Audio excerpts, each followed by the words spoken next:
Monticello, Virginia, one of the many homes of Thomas Jefferson, author of the Declaration of Independence and third President of the United States. The estate is located about 70 miles outside of Richmond, Virginia. Whoa, whoa, whoa, whoa, whoa, whoa! Whoa. Okay, quick note here. Those pictures that you just saw, those are actually Monticello, Utah. It's spelled the same, but there's about 2,000 miles difference. They both have a significant historical value, but not in the same way. Monticello has nothing to do with the Revolutionary War, and Monticello has nothing to do with Utah history. So let's actually head over to Monticello, Virginia, and check out what they've actually got there. Here we are. Monticello, Virginia, not Monticello, Utah, an estate of significant importance from the Revolutionary period of the United States. When one goes to a historical site, one has to take into account how the site is being represented. Now, by this, what I mean is, what sort of voice does the site actually have? Are they biased to one side? Do they completely leave out one aspect or another? There is absolutely no way to cover the entire history of a site, but one can at least acknowledge the various ways in which a site was inhabited.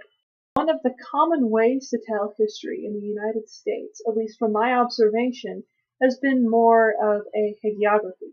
Now, this means that the people are revered and almost have a saint-like capacity at these historical sites.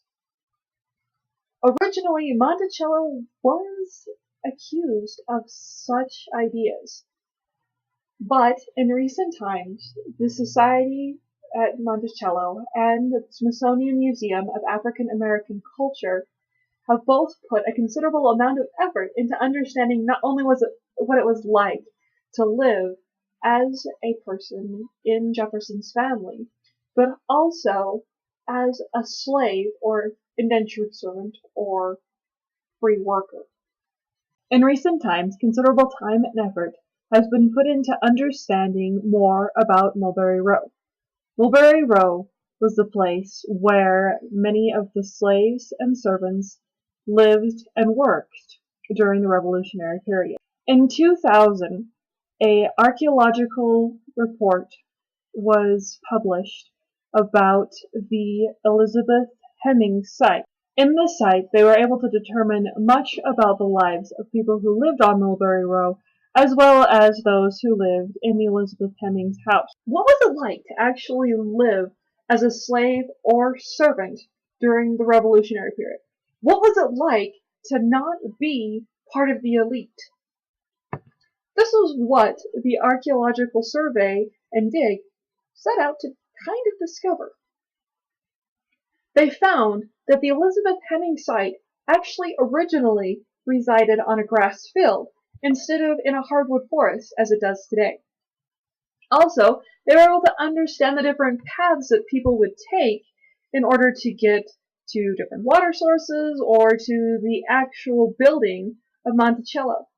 Monticello has a library that can be accessed either in person or online. Similarly, they also give tours in Virginia or also online for those of us who live closer to Monticello, Utah than Monticello, Virginia.